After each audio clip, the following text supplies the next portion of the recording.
Hello everyone, welcome back to our channel benchmark study. आज हम लेकर आए हैं RBI notification and RBI related news जो कि रिलीज हुई है आपकी मई मंथ में। तो जो इस लेक्चर की पीडीएफ है वो आपको हमारे टेलीग्राम चैनल पे मिल जाएगी, जिसका लिंक आपको डिस्क्रिप्शन में मिल जाएगा। तो चलिए स्टार्ट करते हैं लेक्चर को।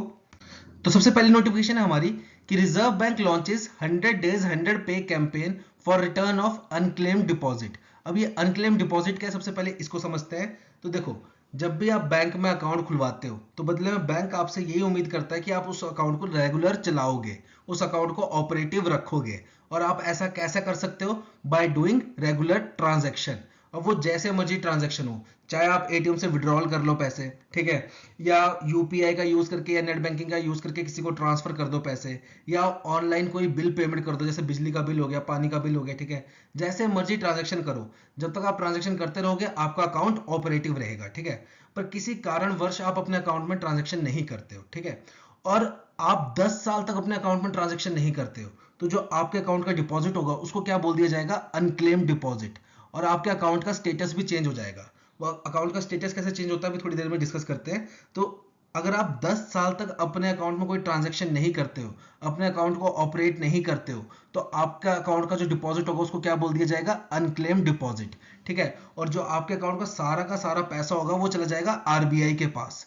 वो चला जाएगा आरबीआई के पास, और आरबीआई उसको एक फंड में मेंटेन करती है जिसका नाम क्या है? Depositor education and awareness fund, ठीक है। इस फंड में आपका सारा पैसा चला जाता है, ठीक है, जो कि होता है आरबीआई के पास। अब देखो, आपके अकाउंट का स्टेटस कैसे चेंज होता है वो समझते हैं। सबसे पहले बात करते हैं आपका अकाउंट। समझ लो आपने अकाउंट खुलवाया और आप उसमें रेगुलर ट्रांजैक्शन कर रहे हो, ठीक है, उसको रेगुलर ऑपरेट कर रहे हो। तो आपके अकाउंट का स्टेटस क्या होता है? ओपन या ऑपरेटिव। फिर सपोज आपने, देखो, जैसे कि मैंने समझ लो पीएनबी में अकाउंट खुलवाया था, ठीक है, समझ लो। फिर मेरी एसबीआई में नौकरी लग गई तो एसबीआई वालों ने बोला कि भैया हम एसबीआई का अकाउंट चाहिए आपकी सैलरी के लिए, तो मैंने पीएनबी वाला अकाउंट बंद करवा दिया। तो मेरे उस अकाउंट का स्टेटस क्या होगा? अब क्लोज्ड, ठीक है। फिर यहाँ पे दो स्टेटस और होते हैं, एक होता है आपका इनऑपरेटिव और एक होता है आपका डेफ अकाउंट। डेफ अकाउंट समझ गए क्या हो गया? डीईए का मतलब तो यही हो गया, डिपॉजिटर एजुकेशन अवेयरनेस, और एफ ये फंड वाला, ठीक है। जो अकाउंट का पैसा आरबीआई के पास चला जाता है उस अकाउंट को क्या बोलते हैं हम? डेफ अकाउंट, ठीक है। अब देखो होता क्या है, 1 2 3 4 5 6 7 8 9 10, ठीक है। अगर मैं 10 साल तक ट्रांजेक्शन नहीं कर रहा हूं अपने अकाउंट में, तो मेरे अकाउंट का जो पैसा होगा उसको क्या बोल देंगे? ये अनक्लेम्ड डिपॉजिट। और ये पैसा कहां चला जाएगा? आरबीआई के पास। आरबीआई इसको कहां मेंटेन करता है? फंड में। उस फंड का नाम क्या है? डीईए, ठीक है, डिपॉजिटर एजुकेशन अवेयरनेस फंड, ठीक है। और जो मेरे अकाउंट का स्टेटस हो जाएगा उसको क्या बोलेंगे हम? Def account. 10 साल बाद मेरे अकाउंट का स्टेटस क्या हो जाएगा? डेफ अकाउंट, अगर मैं उसको चलाता नहीं हूं तो, ठीक है। और डेफ कहां से बना? ये डीईए एफ यहां से ले लिया, ठीक है। तो ये डेफ अकाउंट हो गया। पर यहाँ पे एक ट्विस्ट भी है। सपोज अगर मैंने पहले 2 साल तक ट्रांजेक्शन नहीं की तो मेरे अकाउंट का स्टेटस क्या हो जाएगा? इनऑपरेटिव, ठीक है। पहले मेरे अकाउंट का स्टेटस होगा इनऑपरेटिव, फिर भी मैंने अगर कोई ट्रांजेक्शन नहीं की तो अगले 8 साल वो और वेट करेंगे, और फिर भी मैंने कोई ट्रांजेक्शन नहीं की तो मेरे अकाउंट का स्टेटस क्या हो जाएगा? डेफ अकाउंट हो जाएगा, ठीक है। तो ये था पूरा प्रोसेस। अब आरबीआई क्या बोल रहा है कि हर डिस्ट्रिक्ट में हर बैंक को 100 दिन के अंदर 100 डेफ अकाउंट की सेटलमेंट करनी पड़ेगी। डेफ अकाउंट समझ लिया हमने क्या होता है? जिसमें 10 साल तक कोई ट्रांजेक्शन नहीं होती और जिस अकाउंट का जो पैसा होता है वो अनक्लेम्ड हो जाता है और वो चला जाता है आरबीआई के पास। तो ऐसे 100 अकाउंट की आपको सेटलमेंट करनी पड़ेगी 100 दिन के अंदर, हर डिस्ट्रिक्ट में हर बैंक को, ठीक है। मतलब एक डिस्ट्रिक्ट में एक बैंक, जैसे एक डिस्ट्रिक्ट में बहुत सारे बैंक होते हैं, पीएनबी है, एसबीआई, यूको, येको, हर बैंक को 100 दिन के अंदर 100 डेफ अकाउंट की सेटलमेंट करनी पड़ेगी। और देखो, ये बोलना आसान है, करना काफी डिफिकल्ट है, क्योंकि डेफ अकाउंट जो है वो काफी पुराने अकाउंट है, ठीक है। और ज्यादातर लोगों की इसमें जो डेफ अकाउंट होता है ना, वो ज्यादातर क्या उनसे होते हैं जिनमें अकाउंट होल्डर की हो जाती है डेथ, ठीक है। तो अब देखो, डेफ अकाउंट में अगर अकाउंट होल्डर की डेथ हो गई है तो यहाँ पे दो केसेस बनेंगे। अगर तो उस अकाउंट में नॉमिनी है तब तो कोई दिक्कत नहीं है, वो नॉमिनी को ढूंढेंगे, उनसे बातचीत करेंगे, ठीक है, फिर उनसे केवाईसी वगैरह लेंगे, इनका डेथ सर्टिफिकेट लेंगे और नॉमिनी को पैसे दे देंगे। पर अगर उस अकाउंट में नॉमिनी नहीं है तब थोड़ा दिक्कत की बात है। तब उनको लीगल हायर बनवाना पड़ेगा, पूरे डॉक्यूमेंटेशन, बहुत लंबा काम है, ठीक है। ये बोलना आसान है, 100 दिन में 100 पेमेंट। और पता है मेन दिक्कत क्या है यहाँ पे? चलो ये तो हो गया कि जो अकाउंट होल्डर डेथ हो गया और पता चल गया। जो मेन डेफ अकाउंट होते हैं ना वो काफी ज्यादा पुराने, जैसे अभी एक दो मैंने पीछे से सेटल किए थे, वो काफी ज्यादा पुराने थे, ठीक है, काफी ज्यादा। उसमें क्या होता है, देखो जब भी आप अकाउंट खुलवाते हो, अकाउंट के साथ होता है एक CIF। CIF क्या होता है आपका, कस्टमर इंफॉर्मेशन फाइल, ठीक है, इसमें कस्टमर की सारी डिटेल होती है। तो जो बड़े पुराने अकाउंट है ना, उसमें कस्टमर इंफॉर्मेशन फाइल में सिर्फ क्या है, बंदे का नाम, जैसे बाबू राम है तो सिर्फ उसका नाम है, वहां उसकी डेट ऑफ बर्थ भी नहीं है, ठीक है, ना उसका फादर नेम है, ना उसका एड्रेस, एड्रेस के नाम पे क्या दिया है, पोस्ट ऑफिस और सीधा फिर डिस्ट्रिक्ट, बाकी कोई नहीं, विलेज विलेज कुछ नहीं दिया है। तो वैसे बंदों को आप आइडेंटिफाई कैसे कर पाओगे कि भाई ये सही बंदा आया है कि नहीं आया है, ठीक है, क्योंकि पुराने अकाउंट्स थे वो मतलब एक लेटर पे खुल जाते थे यार, तब अकाउंट ओपनिंग फॉर्म भी नहीं था, ठीक है। और यहाँ पे आरबीआई की एक बात थोड़ी सी गलत लग रही है मेरे को, वो क्या है कि वो बोल रहे हैं कि आपकी जो भी डेफ अकाउंट है, मतलब जो भी जिसमें 10 साल से ट्रांजेक्शन नहीं हुई है, ठीक है, उसकी लिस्ट आपको अपनी वेबसाइट पे शो करनी पड़ेगी। तो सोचे किसी का नाम मैच कर रहा है, वो यहाँ पे फ्रॉड के चांसेस बढ़ जाएंगे, देखना, क्योंकि उस मेरी यकीन मानो, जो आप उस अकाउंट को चेक करोगे उसमें आपको मतलब आप एक वेरीफाई करोगे ना, जैसे अगर मैं जाऊंगा कि भाई ये मेरा अकाउंट है, तो वो वेरीफाई कैसे करेंगे, क्योंकि मेरे अकाउंट में आधार लगा होगा, ठीक है, पैन कार्ड लगा होगा, उससे वो वेरीफाई करेंगे, मैच करेंगे, ज़्यादा से ज़्यादा EKYC भी ले लेंगे, जिसमें आपका बायोमेट्रिक लगा के आधार वेरीफाई हो जाता है। पर जो पुराने खाते हैं, जब आधार भी नहीं था यार, तब कुछ भी नहीं था, ठीक है, वो ब्रांच मैनेजर के लेटर पे खुल जाते थे, ब्रांच मैनेजर के रिकमेंडेशन वाले लेटर पे खुल जाते थे अकाउंट, ठीक है, या प्रधान ने लिख कर दिया होगा उस पे खुल जाते थे वो अकाउंट। अब 97 का अकाउंट होगा कोई खुला हुआ, ठीक है, उसको आप कैसे वेरीफाई करोगे, उसमें डिटेल में कुछ भी नहीं होता।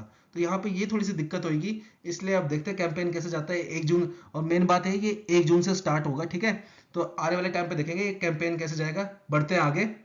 सो नेक्स्ट नोटिफिकेशन है हमारी रिगार्डिंग टैक्स प्रिंट, ठीक है, तो यहाँ पे बात क्या है कि reserve bank of India and bank for international settlement, जिसका हेडक्वार्टर कहाँ है, बेजल में, बेजल स्विट्जरलैंड में, ठीक है, इन्होंने एक टैक्स प्रिंट लॉन्च किया जिसका नाम है G20 टैक्स प्रिंट 2023। और ये कौन सा एडिशन है, ये है हमारा फोर्थ एडिशन। फोर्थ एडिशन मतलब इससे पहले फर्स्ट सेकंड थर्ड भी हुए थे, ठीक है, तो जो फर्स्ट सेकंड थर्ड हुए थे वो जो टैक्स प्रिंट थे वो किसके ऊपर बेस्ड थे, तो पहला वाला था हमारा बेस्ड रेगुलेटरी कंप्लायंस के ऊपर, दूसरा ग्रीन एंड सस्टेनेबल फाइनेंस के ऊपर, और तीसरा CBDC central bank digital currency के ऊपर। तो ये जो चौथा वाला है, ठीक है, जो अभी प्रेजेंट है, ठीक है, ये किसके ऊपर बेस्ड है, तो यहाँ पे दिए गए हैं तीनों पॉइंट। इन तीनों पॉइंट को अभी हम डिस्कस करेंगे, उससे पहले हम समझते हैं कि टैक्स प्रिंट बेसिकली होता क्या है। तो टैक्स प्रिंट कुछ नहीं है, देखो टैक्स प्रिंट होता है आपका एक तरीके का कंपटीशन, ठीक है, इसमें बहुत सारे पार्टिसिपेंट्स होते हैं, उन सबको एक कॉमन प्रॉब्लम दी जाती है सॉल्व करने के लिए, ठीक है, एक कॉमन प्रॉब्लम दी जाएगी, फिर वो उसका सॉल्यूशन निकालेंगे, और जिसका सॉल्यूशन सबसे बेस्ट होगा वो इस कंपटीशन का विनर होगा और उसको मिलेगा अवार्ड, ठीक है। तो जो फोर्थ एडिशन था इसमें प्रॉब्लम क्या दी गई, तो सबसे पहली प्रॉब्लम थी हमारी AML CFT। तो AML क्या आपका एंटी मनी लॉन्ड्रिंग, और CFT क्या है, combating the finance of terrorism, जिसको हम सिंपल भाषा में बोले तो टेरर फंडिंग को रोकना, ठीक है, कि भाई जो मनी लॉन्ड्रिंग करते हैं लोग फिर उसके थ्रू टेरर फंडिंग करते हैं, तो वो जो फाइनेंशियल रिस्क है उसको कम से कम करना, ठीक है, उसको रिड्यूस करना।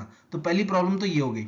दूसरी प्रॉब्लम है हमारा FX आउट, ठीक है, FX आउट क्या होता है देखो, और ये किसके लिए है, emerging market and developing economy, जो अभी डेवलप कर रही है इकोनॉमी, ठीक है, उनके लिए। अब FX आउट होता क्या है, सपोज आप बैठे हो इंडिया में, ठीक है, और आपका बच्चा जो है वो कनाडा में पढ़ता है, अब उसको चाहिए पैसे कॉलेज की फीस के लिए।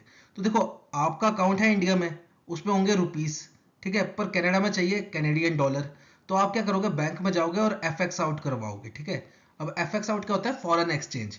आपके बैंक अकाउंट में से पैसे तो कटेंगे रुपीज में, पर बच्चे के पास पहुंचेंगे कैनेडियन डॉलर में, ठीक है, तो ये होता है आपका FX आउट। तो ये अभी हमारी डेवलप्ड कंट्रीज जैसे कि जो मेजर इकोनॉमीज हैं उनके लिए है ये प्रोसेस, ठीक है। अब जो अफ्रीका की कोई कंट्री होंगी छोटी मोटी, ठीक है, जिनकी इकोनॉमी अभी इतनी डेवलप नहीं है, उनके लिए नहीं है, तो वहां के लिए भी चाहिए हमें। तो वो दूसरी प्रॉब्लम ये है कि ये जो इमर्जिंग इकोनॉमीज हैं उनके लिए भी ये फैसिलिटी प्रोवाइड की जाए, ठीक है। और तीसरी है हमारी technological solution for multilateral cross border CBDC, मतलब जो हमारी अभी डिजिटल करेंसी है, ठीक है, अभी अभी तो वो ट्रायल स्टेज पे ही है, ठीक है, पर हम चाहते हैं कि हम जैसे फॉरेन जाए या फॉरेन के साथ ट्रेड करें किसी और कंट्री के साथ, तो हम अपनी डिजिटल करेंसी में ही ट्रेड कर पाए, जैसे कि अभी हमने रिसेंटली UAE के साथ स्टार्ट किया है, ठीक है, UAE के साथ स्टार्ट किया है कि हम डिजिटल करेंसी में ट्रेड करेंगे, तो वैसे वेरियस कंट्रीज के साथ ट्रेड कर सके और हैसल फ्री हो, कोई दिक्कत ना हो उसमें, ठीक है। तो तीसरी प्रॉब्लम ये थी। अब ये तीन प्रॉब्लम दी गई, ठीक है, अब इसके ऊपर जो सबसे बेस्ट सॉल्यूशन लेकर आएगा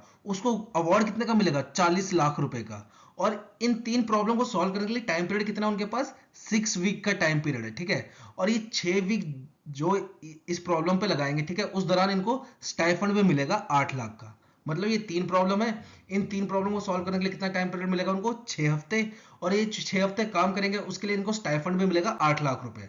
फिर जो जिसका बेस्ट सॉल्यूशन होगा, जो विनर होगा, उसको मिलेगा 40 लाख का रिवॉर्ड, ठीक है। तो ये था हमारा सेकंड। बढ़ते नेक्स्ट वाले की तरफ। जो नेक्स्ट नोटिफिकेशन है हमारी वो है regarding green washing tax print के बारे में, और इसे कंडक्ट करवाया गिफिन ने। गिफिन क्या आपका ग्लोबल फाइनेंशियल इनोवेशन नेटवर्क, ठीक है। इसके बारे में हम बाद में डिस्कस करते हैं, पहले बात करते हैं हम ग्रीन वॉशिंग टैक्स प्रिंट के बारे में। अभी हमने डिस्कस किया टैक्स प्रिंट क्या है। बेसिकली आपका एक कंपटीशन है जिसमें आपको कॉमन प्रॉब्लम दी जाएगी और जो उसका बेस्ट सॉल्यूशन निकालेगा वो उस कंपटीशन का विनर होगा।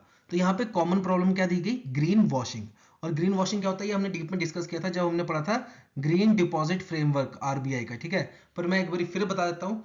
सपोज आपकी कोई कंपनी है, ठीक है, या आप कुछ चीज मैन्युफैक्चर करते हो और उसको बाहर बेचते हो, ठीक है। आपका कोई प्रोडक्ट है जिसको आप बेचते हो, ठीक है। या तो फिर आप कोई नया प्रोजेक्ट बनाना चाहते हो, ठीक है, कोई नया सेटअप बनाना चाहते हो प्रोजेक्ट। आप जबरदस्ती इन चीजों को लेबल करवाते हो, ऐसा शो करवाते हो पब्लिक को कि भाई जो हमारी कंपनी है या जो हमारा प्रोडक्ट है या जो मैं प्रोजेक्ट लगाने वाला हूँ ये काफी ज्यादा इको फ्रेंडली है, इससे एनवायरनमेंट को कोई नुकसान नहीं है, उल्टा इससे एनवायरनमेंट को फायदा ही होगा। जब आप ऐसे क्लेम करते हो और रियलिटी में ऐसा होता नहीं है, उसको क्या बोलते हैं हम, ग्रीन वॉशिंग। अब लोग ऐसा क्यों करते हैं, झूठ मूठ का ऐसा क्यों शो करते हैं, इसके पीछे 2 रीजन है, ठीक है।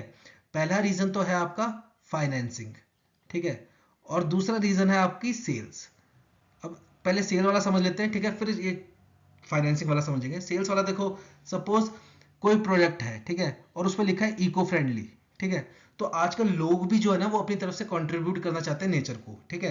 तो इसलिए वो भी आजकल ना इको फ्रेंडली वाली चीजों की तरफ जाते हैं, ठीक है। अगर आपके प्रोडक्ट पे लिखा है इको फ्रेंडली तो वो बेझिझक उसको खरीदेंगे, ठीक है, क्योंकि वो भी अपना कुछ कंट्रीब्यूशन करना चाहते हैं एनवायरनमेंट की तरफ। तो एक रीजन तो ये होगा जिसकी वजह से आपकी सेल्स बढ़ जाएगी। पर जो मेन रीजन है वो है आपका फाइनेंसिंग का। अब फाइनेंसिंग का कैसे, कि अगर आपका कोई ग्रीन प्रोजेक्ट है, ठीक है, आपका प्रोजेक्ट है जिससे एनवायरनमेंट को फायदा हो रहा है, तो उस पर अगर आप लोन लेना चाहो तो वो तो एक आपको सस्ता मिलेगा, ठीक है। दूसरी बात, उस पर आपको सब्सिडी भी मिलेगी, ठीक है। अब ये कैसे, इसका एग्जांपल देता हूं मैं, ठीक है। आपने कुछ नहीं करना है, आप बैंक जाना, ठीक है, कल तो संडे है, मंडे को बैंक जाना, ठीक है। अगर आपको रियलिटी देखनी है, आप बैंक में जाके ना कार लोन का पता करना, ठीक है। कार लोन पता करना, पर दोनों का, फ्यूल वाली का भी और इलेक्ट्रिक वाली का भी। फ्यूल वाली कौन सी होगी आपकी, पेट्रोल डीजल कार, ठीक है। और इलेक्ट्रिक कार तो आपको पता ही है। देखना, इन दोनों के बीच में कम से कम 0.25 से लेके 0.50% का डिफरेंस होगा। जो फ्यूल वाला कार लोन होगा ना वो महंगा होगा, इलेक्ट्रिक वाला सस्ता होगा। तो ऐसे आपको जो ग्रीन प्रोजेक्ट्स होते हैं उस पर लोन जो होता है वो चीप मिलता है। और सब्सिडी की बात करूं तो इसी में एग्जांपल ले लो, देखो जो इलेक्ट्रिक कार होती है उसको आपको रजिस्ट्रेशन चार्जेस नहीं देने होते हैं, वहीं फ्यूल कार का आपको रजिस्ट्रेशन चार्जेस भी देने होते हैं। तो एक तरीके से आपको इलेक्ट्रिक कार पे क्या मिली, सब्सिडी मिली ना गवर्नमेंट की तरफ से, कि आपको रजिस्ट्रेशन फीस नहीं देनी। तो ऐसे ही जो ग्रीन प्रोजेक्ट्स होते हैं उसको में आपको लोन भी सस्ता मिलता है और सब्सिडी भी मिलती है। इसलिए लोग जबरदस्ती अपनी कंपनी को ऐसा दिखाते हैं कि भाई हमारी कंपनी जो है वो इको फ्रेंडली है, वो ग्रीन है, ठीक है, उससे एनवायरनमेंट को कोई लॉस नहीं हो रहा। तो इस चीज को बोलते हैं हम ग्रीन वॉशिंग। तो ये प्रॉब्लम क्या दी गई इस बड़ी टैक्स प्रिंट की, ग्रीन वॉशिंग की। हमें पता लगना चाहिए कि हम कौन सी कंपनी ग्रीन है कौन सी नहीं है, कौन झूठ बोल रही है कौन सच बोल रही है, ये चीज दी गई है प्रॉब्लम, ठीक है। अब देखो इसको कंडक्ट कौन करवा रहा है, गिफिन करवा रहा है। तो गिफिन क्या है आपका, ग्लोबल फाइनेंशियल इनोवेशन नेटवर्क, ठीक है। अब बेसिकली ये 80 मेंबर्स का ग्रुप है, ठीक है, इसमें 80 मेंबर्स है। और इंडिया की तरफ से इसमें टोटल कितने मेंबर्स हैं, इंडिया की तरफ से टोटल इसमें 4 मेंबर्स हैं। अब ये 4 कौन कौन से हैं, एक है आपका IFSCA, ठीक है, इसकी फुल फॉर्म पता ही होगी आपको, चलो नहीं पता तो मैं बता देता हूँ, international financial service centre authority. दूसरा है आपका PFRDA, ठीक है, इसकी तो पता ही होगी, ठीक है। फिर तीसरा है आपका IRDIA, ठीक है, ये भी पता होगी आपकी, insurance regulatory development authority of India, ठीक है। और चौथा है आपका RBI, ठीक है। ये 4 मेंबर है इंडिया की तरफ से। अब देखो बात क्या है यहाँ पे, इसने 13 इंटरनेशनल रेगुलेटर्स रखे थे इस टैक्स प्रिंट को कंडक्ट करवाने के लिए। अब इसके पीछे लॉजिक क्या है, सपोज जैसे रिलायंस कंपनी है, ठीक है। अब मुकेश अंबानी हर किसी अपने एम्प्लॉय से बात तो कर नहीं सकता, तो उसने अपने अंडर क्या रखी, एक HR टीम रखी, ठीक है, जिसमें काफ़ी ज़्यादा लोग होंगे, ठीक है, एक एचआर मैनेजर होगा, फिर 5-6 उसके असिस्टेंट होंगे, ताकि जिस भी एम्प्लॉय को दिक्कत हो वो इनको कांटेक्ट करें, ठीक है। और कोई बहुत ही ज़्यादा बड़ी बात होगी तो वो आगे फॉरवर्ड करेंगे, वरना ये लोग संभाल लेंगे, ठीक है। तो वैसे ही गिफिन ने क्या किया, 13 इंटरनेशनल रेगुलेटर्स रखे इस टैक्स प्रिंट को कंडक्ट करवाने के लिए, जिसमें से एक कौन था, अपना आरबीआई था। तो ये था पूरा टैक्स प्रिंट के बारे में, ठीक है। तो आज की वीडियो में सिर्फ इतना ही। तो होप आपको नेक्स्ट जल्दी मतलब दूसरी वीडियो में मिलते हैं। Till then take care and have a nice day.